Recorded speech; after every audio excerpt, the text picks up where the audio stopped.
할렐루야. 교회가 창립 46주년을 맞이하고 많은 행사를 진행하고 있습니다. 46년을 기억하면서 다시 한번 감사를 드리고, 새롭게 세상의 빛 동강교회로 한 살이 된 이 교회가 하나님의 말씀을 어린아이가 젖을 먹듯이 듣고 또 자라는 놀라운 일들이 올해 내년에 더욱더 일어날 수 있기를 믿고 바라며 간절히 축원합니다. 지난주에는 창립 46주년에 대한 기념 말씀을 드렸고요. 오늘은 계속해서 부활에 관한 말씀을 이어가도록 하겠습니다. 예수님께서 부활하시고 안식 후 첫날, 그러니까 주일날 새벽에 여인들은 빈 무덤을 발견했습니다. 사람들 사이에는 시체가 사라졌다, 예수님 어디 계신가, 그런 말들이 오고 갔고, 그날 밤에, 주일 밤에 주님께서는 제자들에게 나타나셨습니다. 그리고 너희들에게 평강이 있을지어다, 너희들에게 평강이 있을지어다 라고 인사를 하셨습니다. 근데 그때 그 무리 가운데 없었던 한 제자가 있었습니다. 그의 이름은 바로 도마였습니다. 도마는 그 자리에 있지 않았고, 제자들이 우리가 두 눈으로 똑똑히 예수님의 부활을 보았다고 말했을 때에 그는 나는 믿지 못하겠다, 나는 절대로 보지 않으면, 만져보지 않으면 믿지 않겠다고 그렇게 이야기를 했죠. 그가 했던 유명한 이야기는 그를 의심의 대명사, 의심의 도마라는 이름을 남기게 되었습니다. 20절은 이렇게 기록하고 있습니다. 내가 그의 손에 못자국을 보며 내 손가락을 그 못자국에 넣으며 내 손을 그 옆구리에 넣어보지 않고는 믿지 아니하겠노라. 도마는 분명하게 내가 보고 만지기 전에는 믿지 않겠다고 강조하고 또 강조하고 있습니다. 과연 도마는 어떤 사람일까요? 도마는 오늘 본문에 의하면 디두모라고 하는 이름으로도 불렸습니다. 디두모 도마, 어떤 자음이 같죠. 이 이름의 뜻은 쌍둥이라는 뜻을 가지고 있습니다. 아마도 그는 쌍둥이였던 것 같습니다. 그냥 사람들이 쌍둥이라고 그냥 닉네임으로 불러줬던 것 같습니다. 과연 그의 쌍둥이 다른 형제는 누구일까 궁금했습니다.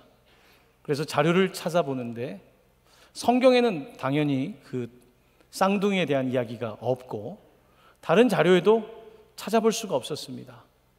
그런 이런저런 이야기는 있지만 뭔가 믿을 만한 정설은 없었습니다. 이것을 찾고 있는 동안에 저에게 그런 마음이 들었습니다. 도마의 쌍둥이는 바로 나 자신이다. 바로 도마의 쌍둥이가 나라는 것. 역사적인 한 사람을 찾기보다 성경은 오늘 도마의 쌍둥이, 그가 바로 나 자신임을 말씀하고 있었습니다.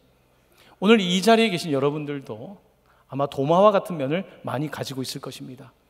내가 눈으로 보지 않으면, 만져보지 않으면 믿지 않겠다라고 하는, 어쩌면 지극히 상식적인 것 같지만 하나님이 요구하시는 믿음과는 다른 그런 도마의 모습, 도마의 쌍둥이의 모습을 가지고 계실 것입니다.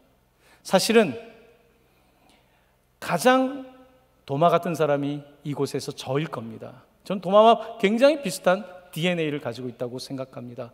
아마 그런 사람이기 때문에, 세상에 나가면 더 의심이 많아지기 때문에 꼼짝 못하고 목사가 되게 하셔서 그냥 이 자리에 두고 있는 게 아닌가, 늘 그런 생각을 하며 살고 있습니다. 주님 부활하신 날 도마는 혼자 다른 곳에 있었습니다. 여러분, 혼자 다른 곳에 그날 밤에 있는 그의 모습을 볼 때 어떤 생각이 드십니까? 다른 제자들은 다 무서워서 혹시나 잡힐까 봐 그 안에 숨어 있는데 도대체 도마는 어디 간 걸까요? 저는 성경을 읽으면서 도마는 독특한 사람이라는 것을 보게 되었습니다. 그는 개성이 있는 사람입니다. 그래서 다른 사람들이 있는 곳에 있지 않고 그는 혼자 다른 곳에 가 있는데 왜 그랬을까? 저는 개인적으로 그렇게 생각을 합니다. 도마의 실망이 컸구나. 예수님께서 돌아가신 이후에 그의 실망감이 무척 컸구나. 그는 주님에 대해서 정말 하나님의 나라를 이 땅에 세울 것을 믿고 기다렸는데 이렇게 되고 나니 실망감이 컸기 때문에 그 자리에도 있지 못하고 어딘가 다른 곳에서 아쉽게 시간을 보내고 있는 것은 아닌가 하는 생각을 하게 되었습니다. 저는 도마라고 하는 이 쌍둥이라고 하는 이름의 인물이 더욱더 궁금해져서 계속해서 본문을 읽게 됐는데요. 마태, 마가, 누가복음에는 도마 이야기가 거의 없습니다. 근데 오늘 우리가 함께 읽은 요한복음에는 도마에 관한 이야기가 몇 토막 더 있는데요.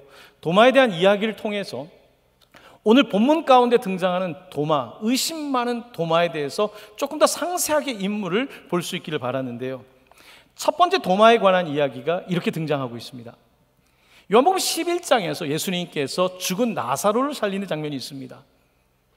죽은 지 4일이나 되었고 예수님께서는 일부러 늦장을 부르셨고 오늘 이 나사로를 살림으로써 하나님의 영광이 나타날 것이다. 그 부활에 대한 메시지를 주고 싶으셨던 것입니다. 예수님께서는 제자들에게 그런 말씀을 나사로의 죽음 앞에서 이야기를 하고 계셨는데 도마는 그때 예수님의 말씀에 이렇게 답변을 했습니다. 요한복음 16장 11장 16절인데요. 디두모라고 하는 도마가 다른 제자들에게 말하되 우리도 주와 함께 죽으러 가자 하니라.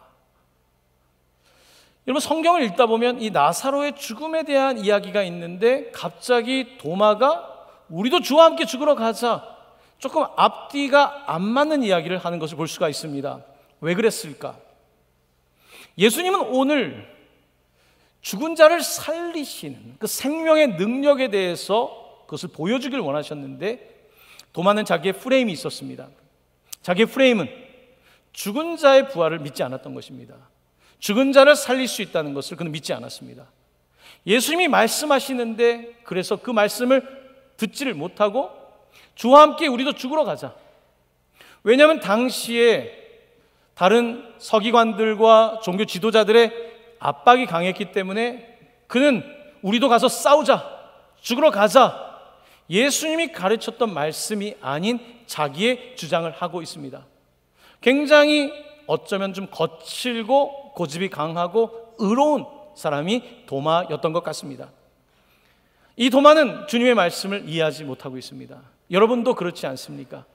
주님께서 말씀하시는데 그 말씀을 이해하지 못하고 딴소리를 하는 거죠. 주님은 부활에 관하여 말씀하고 있는데 우리 함께 죽자, 정말 엉뚱한 소리를 할 수가 있는 것 아닙니까? 도마에 관한 이야기는 몇 장 더 넘어가면 요한복음 14장에 등장하는데요. 예수님께서 마지막 만찬석상에서 제자들의 발을 닦아주시고 식사를 하시면서 그들에게 마지막 가르침을 주셨습니다. 요한복음 14장 2절에서 4절은 이렇게 말씀하고 있습니다. 이제 죽기 전에 전날 밤 이야기니까요. 내가 너희를 위하여 거처를 예비하러 가노니 가서 너희를 위하여 거처를 예비하면 내가 다시 와서 너희를 내게로 영접하여 나 있는 곳에 너희도 있게 하리라. 내가 어디로 가는지 그 길을 너희가 아느니라. 자, 주님은 이날 내가 거처를 마련한다고 말씀하고 있습니다. 끝이 아니다.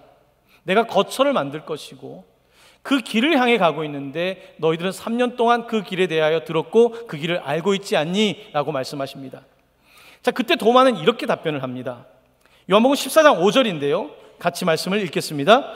도마가 이르되 주여 주께서 어디로 가시는지 우리가 알지 못하거늘 그 길을 어찌 알겠사옵나이까? 도마는 똑똑한 사람이었습니다. 논리적인 사람이었습니다. 주님이 어디로 가는지 저는 잘 모릅니다. 주님이 자꾸 죽음 그리고 그 이후에 부활 이런 말씀을 하시니까 그는 받아들이지 못합니다. 어디로 가는지 저는 모릅니다. 그런데 그 길을 어떻게 알겠습니까? 도마는 철저하게 현실적인 사람이었고 비판적인 사람이었고 그리고 굉장히 의지가 강한 사람이었던 것이 분명합니다. 바로 그 도마에게 제자들에게 주님은 아주 유명한 우리가 자주 듣는 그 말씀을 하시는데요. 요한복음 14장 6절 말씀입니다. 같이 읽겠습니다. 예수께서 이르시되 내가 곧 길이요 진리요 생명이니 나로 말미암지 않고는 아버지께로 올 자가 없느니라. 아멘. 도마는 계속해서 어디로 가야 됩니까? 길을 묻습니다. 주님은 뭐라고 말씀하시냐면 I am the way, 내가 곧 길이다. 주님 아버지께로 가려면 어떻게 해야 됩니까? 어디로 가야 됩니까? 내가 길이다. 도마는 알아듣지 못합니다. 지금 주님은 저곳을 가르치고 있습니다. 그런데 그는 손가락만 보고 있는 거죠. 그는 하나님의 말씀을 이해하기에는 자기의 생각과 고집이 너무나 많았던 것입니다. 어쩌면 우리는 도마와 쌍둥이입니다. 우리도 자기 생각이 많습니다. 우리도 자기 고집이 있습니다. 자기 생각과 고집으로 믿고 싶은 것만 믿으려는 경향이 있습니다. 주님의 말씀을 그대로 받아들이지 않고 내가 보고 내가 만져보고 내가 판단하겠습니다. 믿음의 세계에 있으면서도 나는 내가 판단하겠다는 그런 내가 주인된 선택을 합니다. 여러분, 믿음의 시작은 내가가 아닙니다. 믿음은 주님이 하신 것입니다. 마태, 마가, 누가, 요한복음을 읽는 것이 아니라 자꾸 내가 복음이 되는 거죠. 그래서 오늘 도마는 내가 보고 만져야지, 내가 판단하는 것이 옳다라고 하는 믿음이 있는 것 같지만 자기중심적인 믿음에서 벗어나지 못하고 있습니다. 바로 우리는 도마의 쌍둥이입니다. 우리도 그렇습니다. 보여주세요. 만지게 해주세요. 그러면 믿겠습니다. 내가 보지 못하면, 내가 만지지 못하면 나는 믿을 수 없습니다. 판단은 하나님의 것이 아니라 내가 하겠습니다. 우리는 도마의 쌍둥이인 것입니다. 주님께서는 이렇게 보고 만져야지만 믿겠다고 하는 도마 이야기를 들으셨습니다. 그리고 안식 후 첫날 밤 이후에 오늘 말씀에 의하면 여드레가 지나서 그가 도마에게, 제자들에게 다시 나타나셨습니다. 오늘 읽었던 25절의 말씀을 같이 봉독합니다. 여드레를 지나서 제자들이 다시 집 안에 있을 때에 도마도 함께 있고 문들이 닫혔는데 예수께서 옷사 가운데 서서 이르시되 너희에게 평강이 있을지어다 하시고 8일 전의 모습과 아주 흡사합니다. 제자들은 오늘도 문을 닫고 있습니다. 여전히 로마와 유대 지도자들이 그들을 어떻게 할지 두려워하고 있었습니다. 그들은 문을 닫고 있었고 한 가지 차이점은 오늘 이 밤에는 도마가 함께 있었다는 것입니다. 근데 이날도 문이 닫혀 있었습니다. 근데 주님께서 문을 열고 오신 것이 아니라 갑자기 또 나타나신 것입니다. 예수님께서는 바로 요한복음 10장 9절에서 이렇게 말씀하셨습니다. 내가 문이니, I am the door.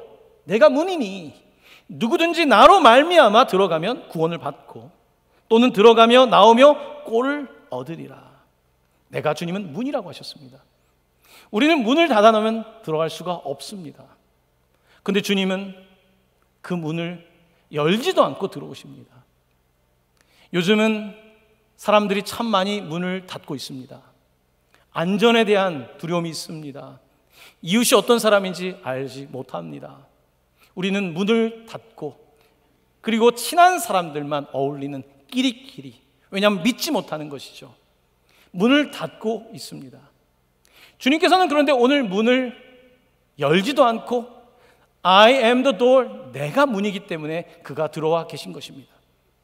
오늘 도마의 문은 닫혀 있습니다. 나는 내가 보아야지, 내가 만져야지만 믿겠다고 말하며 그는 주님께 실망하고 있고 문을 닫고 있습니다. 그런데 주님은 오늘 그를 찾아오셨습니다.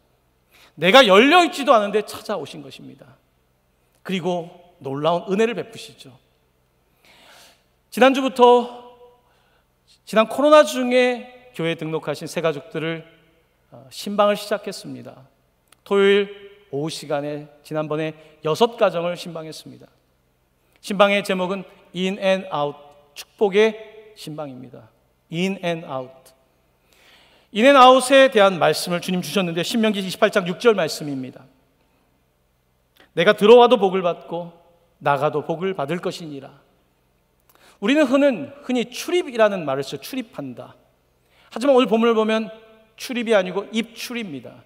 내가 들어와도 복을 받고 나가도 복을 받을 것이다. 여러분, 새가족 혹은 어떤 성도님이든지 누군가를 집으로 초대한다는 것, 그렇게 쉬운 일은 아닙니다. 기존의 신방처럼 다과를 하지 않습니다. 간단하게 같이 인사하고 기도 제목을 나누고 말씀을 나누고 그리고 은혜를 나눕니다. 들어갈 수 있도록 해주는 것, 여러분, 그것은 새로운 역사이죠. 누군가가 들어오게 하는 것, 주의 말씀이 들어오는 것, 주의 말씀을 맡은 자를 받아들이는 것, 인이죠. 들어오고, 말씀이 들어오면 어떤 일이 벌어집니까? 아웃, 나가면서 복이 되는 거죠. 아브라함에게 주님께서는 먼저 말씀을 주셨고 그가 아웃하면서 복이 되지 않습니까? 오늘 우리는 주일 예배를 드리며 교회 문 안으로 들어왔습니다. 들어오는 것이 복이죠. 이곳에 들어와서 말씀을 듣는 것, 나가지 않지 않습니까? 찬양을 하고 기도를 하는 것, 이것이 우리에게 문을 닫지만 주님의 임재 안에 있는 것이고, 이것이 복이 되고, 나갈 때는, 아웃할 때는 우리가 받은 복으로 끝나는 것이 아니라 다른 사람에게 블레싱이 되는 것, 복이 되는 것, 바로 이것이 복의 원리인 것입니다. 오늘 도마는 주님을 받을 준비가 되어 있지 않았습니다. 하지만 주님이 아셨습니다. 바로 지금이라고. 오늘 이 시간 예배를 드리는 분들 가운데 나는 안전은 있지만 혹은 마음이 열리지 않는 분이 있을지도 모르겠습니다. 화가 나 있습니다.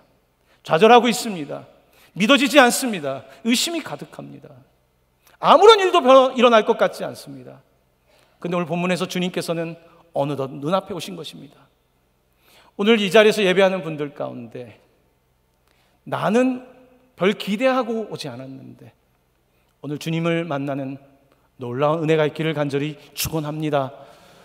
그렇게 주님은 우리의 시간이 아니라 그분의 시간에, 우리의 공간이 아니라 그분의 공간에 일하시는 분이신 것입니다.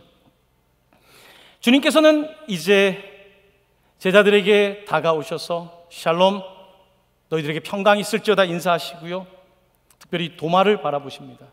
도마를 주목하십니다. 그리고 그에게 이렇게 말씀하십니다.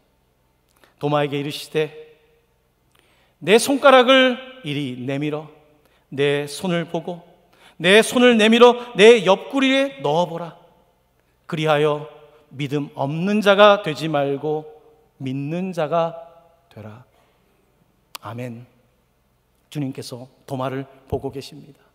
주님께서 도마를 보고 계십니다. 내 손가락을 보라고, 그리고 내 옆구리에 손을 직접 넣어보라고 말씀하고 있습니다. 우리 주님은 상처를 보여주고 있는 것입니다. 여러분, 사람은 상처를 감추기 마련입니다. 아이들이 자랄 때 상처난, 그런 피가 나는 무릎이나 아픈 모습을 데리고 병원에 가면 아이들은 상처를 감춥니다. 왜냐하면 의사 선생님이 만지면 더 아플 것이기 때문에. 사람은 상처를 숨기고 가리게 되어 있습니다. 육체적인 상처뿐만 아니라 마음의 상처도 숨기기 마련입니다. 자, 그런데 주님께서는 오늘 오셔서 자기의 상처를 보여주고 계십니다. 주님의 상처입니다. 십자가의 상처입니다. 근데 이 상처는 사실 주님의 상처이기도 하지만 사실은 나의 상처입니다. 나의 죄 때문에 주님이 못이 바뀌었고 이것은 바로 나의 모습입니다. 주님께서는 도마에게 자신의 연약한 상처를 보여주십니다. 이 상처는 나의 상처가 아니라 도마의 상처입니다. 도마의 좌절과 아픔, 이런 상처를 주님은 함께 공유하고 있는 것입니다. 사실 주님은 상처받을 일이 없습니다. 죄가 없기 때문에 상처받을 일이 없는 주님께서 우리를 위하여 상처를 받으신 것입니다. 여러분과 저의 상처입니다. 여러분과 제가 마땅히 가져야 될 상처를 그는 가지시고 부활하신 이후에도 그 상처를 가지고 있다는 것입니다. 그 상처는 영광스러운 상처입니다. 부끄러운 흉터가 아니라 그의 흔적은 영광스러운 상처와 우리의 구원을 위한 그런 흔적인 것입니다. 오늘 주님께서는 바로 그 도마에게, 상처받은 도마에게 자신의 상처를 보여주시며 그를 초대하고 있습니다. 바로 이것이 주님의 모습입니다. 여러분, 우리가 살아가면서 누구나 상처 때문에 숨습니다. 상처를 많이 받은 사람은요, 사회에서 상처를 많이 받은 사람은 문 밖으로 나오지 않습니다. 자기 혼자만의 공간에서 그저 있죠. 누구나에게 상처가 있습니다. 어떤 사람들은 겉으로는 웃고 행동을 밝게 하지만요, 내면에 상처가 있습니다. 그래서 겉으로 다 연 것 같지만 자기의 마음을 열지 않습니다. 누구나에게 상처가 있습니다. 저는 이제 대학을 마치고 미국에서 신학 공부를 하면서 마음에 관한 관심이 많이 생겼습니다. 전혀 관심을 갖지 않았던, 그래서 카운셀링이라고 하는 부분을 공부를 하게 되었습니다. 공부를 하다 보니 제 상처를 늘 꺼내는 것이 제 삶의 일부가 되었습니다. 교수님을 만나고 슈퍼바이저를 만나서 제 이야기를 꺼내놓습니다. 저는 저에게 별로 상처가 있다고 생각하지 않았습니다. 하지만 저에게도 상처가 많이 있었습니다. 상처가 없는 사람이 어디 있겠습니까? 상처를 하나 둘씩 꺼내놓습니다. 내가 알던 상처뿐만 아니라 내가 기억하지 못했던 무의식에 있던 상처들마저도 꺼내놓습니다. 상처를 꺼내고 대할 때에 이제는 그 상처가 내게 이제는 자유를 줍니다. 예수님께서 지금 상처가 있다고 해서 이걸 숨기고 다니는 게 아니지 않습니까? 자신의 상처를 보여주는 것이죠. 자신의 상처를 보여주면서 오히려 우리의 상처를 보게 하시고 그 과정을 통해서 우리를 회복시켜 주시는 것입니다. 그렇게 공부를 하면서 또한 상담을 실제로 하면서 슈퍼비전을 받으면서 저라고 하는 사람 스스로의 내면을 많이 보게 되었습니다. 그것은 마치 주님께서 자신의 상처를 보여주는 것과 같은 과정이기도 했습니다. 오늘 주님께서는 도마에게 자신의 상처를 보여주시며 주님의 상처뿐만 아니라 그 자신의 상처, 도마 자신의 상처를 바라보기를 원하셨고 주님은 그것을 회복시키기를 원하셨습니다. 박사학위 논문을 6년 만에 마치게 되면서 마지막 글에 자기의 이제 감사의 글을 씁니다. 어떤 글을 써야 될까? 한 페이지 안에 저에게 첫 번째 다가왔던 그 하나님 말씀은 오늘 본문에 나와 있는 이 고백이었습니다. 나의 주님이시요 나의 하나님이시니이다. 도마가 주님의 상처를 보고 자신의 상처를 보고 나서 My Lord, my God, my Lord, my God, 아주 단순한 이 말씀, 이 고백을 하게 됩니다. 저는 그것을 타이핑을 했어요. My Lord, my God. 쏟아지는 눈물을 멈출 수가 없었습니다. 나의 주님, 나의 하나님. 우리 아버지, 우리 어머니의 주님, 하나님이 아니라 My Lord, 나의 주님. 우리 아버지, 어머니, 할아버지, 할머니 하나님이 아니라 My God, 나의 하나님. 예수님을 안다고 예수를 공부한 사람이었지만 비로소 도착하게 된 것이죠. 나의 주님, 나의 하나님. 오늘 도마는 제자로서의 그 여정을 보냅니다. 그 여정에는 의심이 있었습니다. 주님을 믿는다고 믿었지만 의심도 있었습니다. 하지만 비로소 그는 주님을 보게 되고 자신의 상처를 보게 되고 나의 주님, 나의 하나님을 고백하게 된 것입니다. 여러분, 많은 사람들이 자기의 신앙의 연조를 어쩌면 자랑스럽게 말합니다. 저희는 4대째 믿음의 가문입니다. 5대째 가문입니다. 4대면 뭐하고 40대면 뭐합니까? My Lord, my God, 나의 주님, 나의 하나님이 아니라면 그 역사가 무슨 의미가 있겠습니까? 오늘 도마는 비로소 나의 주님, 나의 하나님을 고백합니다. 저는 지금도 나의 주님, 나의 하나님이라는 이 말만 들어도 가슴이 뜁니다. 나의 주님, 나의 하나님. 그렇습니다. 오늘 도마는 이렇게 의심이 많은 것 같은 사람이었지만 사실은 그는 믿음의 사람이었습니다. 사실 믿음과 의심이라고 하는 것은 동전의 양면과 같고 쌍둥이와 같습니다. 믿음의 반대는 의심이 아니라 무관심입니다. 하나님에 대해서 무관심한 게 믿음이 없는 것이지 하나님을 계속해서 의심하는 것은요, 하나님을 믿고 싶은 마음이 있기 때문입니다. 하나님을 더 믿고 싶어서 그런 것입니다. 저는 대학 시절에 정말 하나님이 계신가에 대해서 철저하게 의심을 했습니다. 특별히 예수님의 부활에 대해서 정말 믿어지지 않았습니다. 이스라엘에 가서는 머리를 삭발까지 하고 주님을 믿고 싶다고, 더 믿고 싶다고, 하지만 억지로 종교인이 되고 싶지 않다고 주님께 발버둥을 쳤습니다. 그런 과정, 일련의 과정들을 거쳐서 이제는 나의 주님, 나의 하나님을 고백하게 되는 것 아니겠습니까? 도마도 그런 세월을 보냈습니다. 그냥 대충 믿는 것이 아닙니다. 믿음이라고 하는 것은 반드시 의심이라고 하는 것을 같이 가지고 있고, 그 의심을 통하여서 어쩌면 더 단단한 믿음이 되는 것입니다. 그것은 도마의 이야기를 통해서 알 수가 있습니다. 도마는 이렇게 부활하신 주님을 만난 이후에 다른 11명의 제자들과는 상당히 다른 전도자의 삶을 삽니다. 대부분의 다른 제자들은 가까운 그 이스라엘 주변의 지역이나 유럽을 향해서 복음을 전파했습니다. 하지만 도마는 개성이 강한 사람이었고 독특한 사람이었는데 그가 향한 곳은 인도였습니다. AD 52년, 기원후 52년에 교회의 전승에 의하면 그는 인도에 도착했습니다.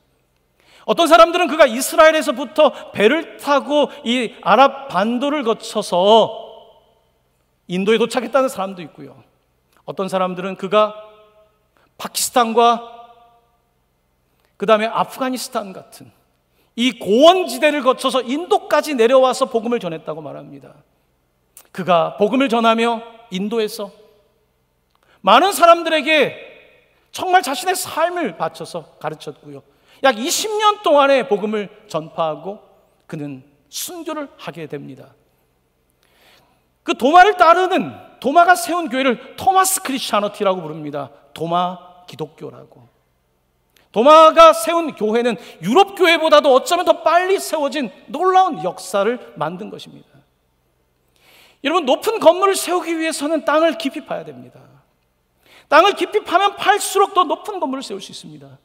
도마는 의심과 믿음 그 사이에서 깊이 땅을 팠습니다. 그가 깊은 곳에 판 만큼 그는 더 멀리 갈 수가 있었습니다. 믿음이라고 하는 것은 그냥 대놓고 믿는 것이 아닙니다.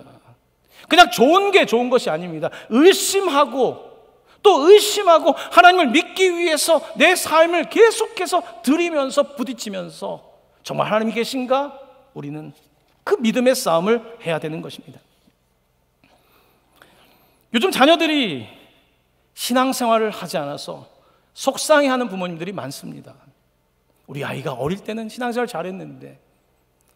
여러분, 아이들이 특별히 초등학교 입학하기 전에 아이들이 잘 믿습니다. 하나님 말씀 좋아합니다. 왜냐하면 그 나이 때는 심리학적으로는 동화적인 세계에 있기 때문에 그렇습니다. 아이들은 동화를 좋아합니다. 성경을 동화처럼 좋아합니다. 하지만 벌써 초등학교 처음이 지나고요. 한 3, 4학년만 돼도요. 아이들이 벌써 의심하기 시작합니다. 저희 153학교의 3학년 아이가 창조와 진화에 대해서 묻습니다. 답변하기가 녹록하지 않습니다, 여러분. 그럼 여러분 뭐라고 말합니까? 그냥 믿어. 그냥 믿으라고 하지 않습니까? 여러분, 그냥 믿는 것이 믿음입니까? 그것은 무관심입니다. 하나님을 그냥 믿을 수는 없습니다. 하나님은 그냥 믿는 것이 아닙니다. 하나님을 믿기 위한 과정은 사실은 굉장히 긴 여정일 수가 있습니다. 아이들이 이제 믿지 못하겠다고 말합니다. 왜냐하면 아이들이 그만큼 이제 인지적으로 지적인 발전을 이룬 것입니다. 이제는 논리적인 사고를 할 수 있는 것입니다. 논리적인 사고를 하다 보니까 하나님의 말씀이 비논리적으로 느껴지는 것입니다. 그러니까 하나님을 믿기가 어려워지는 거예요. 왜냐하면 지금부터의 기준은 논리이기 때문에 비논리라고 느끼는 것입니다. 하지만 여러분, 사람은 논리와 비논리에만 머물지 않습니다. 비논리와 논리를 넘어선 초논리적인 것이 사실 믿음이라는 차원입니다. 많은 사람들은 예수님을 믿지 않고 성경을 믿지 않으면서 논리를 말합니다. 자기가 굉장히 논리적인 것처럼 말합니다. 물건을 살 때도 논리적인 것처럼 가성비를 따집니다. 굉장히 물건을 잘 구매하는 것 같습니다. 사는 거 보면 엉뚱한 거 삽니다. 자기의 감정대로 굉장히 비논리적입니다. 합리적인 것 같은 학자가 실상의 삶을 보면 굉장히 비논리적입니다. 바로 이것이 인간의 모습입니다. 논리와 비논리가 함께 공존하고 있습니다. 하나님을 이 논리에 가두면 누구도 하나님을 믿을 수는 없습니다. 초등학교 3학년이 이해하는 하나님이 하나님의 전체라고 생각하십니까? 그건 하나님이 전체가 아니라 정말 코끼리의 다리도 안 되죠. 오늘 여기에 계신 여러분들이 생각하는 하나님, 내가 이해되는 하나님이 하나님이라고 생각하십니까? 그건 내가 이해하는 아주 작은 하나님에 불과합니다. 광대하신 하나님이 아닙니다. 하나님은 우리의 이성으로, 우리의 경험으로 붙잡을 수 있는 그런 분이 아닙니다. 하나님은 우리가 상상할 수 없는 광대하신 하나님이십니다. 근데 우리는 이렇게 말합니다. 내가 보면, 내가 만져보면, 내가 판단하고 하나님에 대해서 정하겠다는 것입니다. 하나님은 처음부터 말씀하셨습니다. 사람이 하나님같이 되려고 선악과를 먹게 됐다고요. 인간은 하나님처럼 되려고 합니다. 믿음의 반대말은 의심이 아니라 하나님에 대한 무관심입니다. 하나님을 내 마음대로 생각하는 내가 복음입니다. 바로 이것이 오히려 믿음의 반대입니다. 진실하게 하나님을 알아가기 위해서 의심되는 상황 속에서 고난이 이어지고 삶에 해결되지 않는 문제들 속에서도 의심할 수밖에 없는 상황 속에서도 그 의심과 믿음 사이를 왔다 갔다 하면서 하나님을 놓지 않는 것, 바로 이것이 믿음의 성장 과정입니다. 여러분의 자녀들이 믿어지지 않는다고 말할 때 그냥 믿으라고 말씀하지 마시고요. 엄마도 그랬다, 아빠도 그랬다, 나도 믿어지지 않았다. 이것이 논리적으로 다 믿어지는 것이 아니다. 하지만 인생을 살아보니, 하나님 안에 있다 보니 하나님이 나는 나의 하나님이 되셨고 주님이 나의 주님이 되셨다. 너도 이런 과정을 지나가겠지만 믿음을 그렇게 단순하게 여기지 말라고 말해줘야 됩니다. 오늘 도마는 의심은 많았지만요, 본문을 보면 제자들과 함께 있었습니다. 그는 의심한다고 떠나지 않았습니다. 여전히 그 자리에 남아서 의심하고 있지만 제자들에게 나는 보고 만지면 믿겠다고 말하며 그는 그 공동체에 있었습니다. 여러분, 자녀들에게 교회 나오는 것이 안 믿어진다라고 논리적으로 나오는 자녀들에게 오히려 당연하다고 말씀하십시오. 하지만 엄마 아빠와 함께 우리가 이해할 수 없는 하나님, 우리가 다 경험할 수 없는 그 하나님을 예배하자. 그 하나님을 우리 찾자. 인간의 지식이 하나님의 지혜만 갖지 못하다. 우리 자녀들에게 그렇게 가르치고 가르쳐야 됩니다. 그렇지 않으면 우리의 자녀들은 똑똑한 것 같고 많은 경험을 쌓는 것 같지만 어쩌면 세상에서 가장 중요한 퍼즐 조각이신 하나님 퍼즐 조각을 영원히 놓치게 될 것입니다. 주님께서는 오늘 이렇게 말씀하십니다. 도마를 향해서, 또한 도마의 후손인 우리를 향해서 20장 29절 말씀을 함께 봉독합니다. 예수께서 이르시되 너는 나를 본고로 믿느냐? 보지 못하고 믿는 자들은 복되도다 하시니라. 아멘. 아멘. 보지 않고 믿는 것 얼마나 복됩니까? 보지 않고 믿는 것. 여러분, 의심이 많은 사람은요, 실수를 적게 합니다. 실수를 안 하기 위해서 의심을 하는 거죠. 당연히 의심도 있어야 됩니다. 그런데 의심이 많은 사람은요, 믿지 못하기 때문에 기회를 놓칩니다. 사업의 기회를 놓치고요, 만남의 기회를 놓치고요, 더 큰 기회를 놓치기도 합니다. 이 믿음과 의심은 절대적으로 믿어야만 하고 의심해야만 되는 것이 아닙니다. 믿음과 의심은 쌍둥이와 같은 거예요. 하나님께서 지혜를 주실 때에 우리는 그 믿음과 의심 사이에서 무엇을 믿어야 되는지, 무엇이 잘못된 것인지를 구별하게 되는 것입니다. 오늘 주님은 말씀하십니다. 보지 못하고 믿는 자들이 복되도다. 저는 이 말씀을 읽으면서 위로를 얻습니다.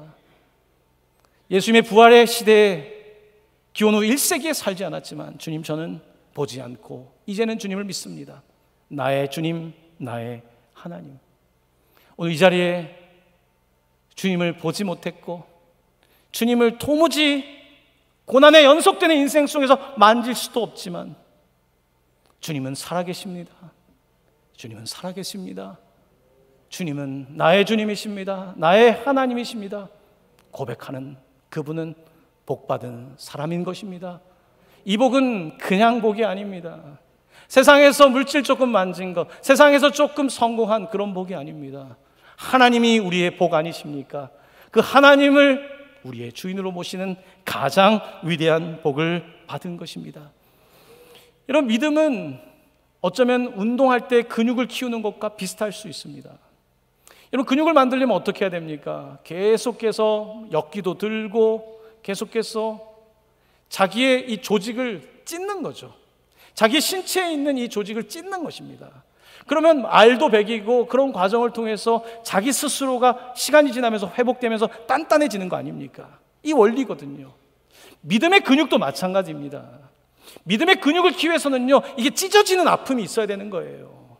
내가 들 수 없는 것을 들면서, 그러면서 내가 의심의 과정과 그 고난의 과정을 통하여서 믿음이라고 하는 근육이 생겨나는 것이고, 믿음이라고 하는 근육이 생겨나게 되면 우리의 삶은 그 믿음을 가지고서 살기 때문에 큰 일이 있어도 그리 요동하지 않고 승리하는 삶을 살 수가 있는 것입니다. 여러분, 믿음은 그냥 한 번으로 되는 것이 아닙니다. 운동이 한 번에 안 되는 거 아닙니까? 꾸준해야 되는 거죠. 믿음도 마찬가지입니다. 놓치지 말아야 돼요. 계속해서 예배해야 됩니다. 계속해서 함께 예배하고 말씀을 붙잡고 이대로 살아보려고 하고, 의심이 찾아오면 의심하십시오. 의심이 나쁜 것 아닙니다. 의심하십시오. 하지만 의심을 포기하지 마십시오. 의심하고 믿고, 이것은 인간의 기본적인 죽을 때까지의 과정이기 때문에 그 과정 속에서 믿음이 확대되는 것입니다. 오늘 본문 말씀을 함께 처음부터 읽어보며 오늘 우리는 나 자신이 도마의 쌍둥이라는 사실을 보게 됩니다. 우리는 모두 도마의 쌍둥이입니다. 다르지 않습니다. 하지만 도마처럼 어쩌면 쌍둥이인데 끝에 의심까지만 가고 다시 돌아오지 못하는 사람일 수도 있습니다. 사랑하는 성도 여러분, 의심을 하되 자기의 이성에만 머물지 말고 끊임없이 주님, 내가 이성을 넘고 논리를 뛰어넘어 초논리적인, 내가 도무지 내 이성과 경험으로 알 수 없는 광대하신 하나님을 만나게 하여 주시옵소서. 그 주님을 만나는 은혜가 있기를 간절히 축원합니다. 내가 정한 시간에 꼭 주님을 만나는 것이 아닙니다. 문을 닫고 있습니다. 문을 꽁꽁 닫고 있습니다. 마음의 문은 더 닫고 있습니다. 하지만 주님께서 찾아오셨습니다. 그리고 보고 싶지 않은 모습을 보게 하십니다. 상처와 아픔을 보게 하시고, 이 상처는 부활하신 주님이 영원히 가져가실 영광스러운 상처입니다. 그 주님의 모습을 보고 도마의 삶은 변화되었고, 이제 그의 삶의 목적은 내가 아니라 나의 주님, 나의 하나님이 되었고, 그는 인도까지 가서 그의 삶을 주님께 드립니다. 그는 참으로 위대한 삶을 살았습니다. 사랑하는 모든 성도 여러분, 여러분은 부활의 주님을 만난 도마가 되셔서 여러분의 삶의 영역에만 머물지 마시고 더 뻗어서 더 먼 곳까지 주님의 복음을 전할 수 있는 그런 하나님의 백성들 되시기를 예수님의 이름으로 간절히 축원합니다. 아멘.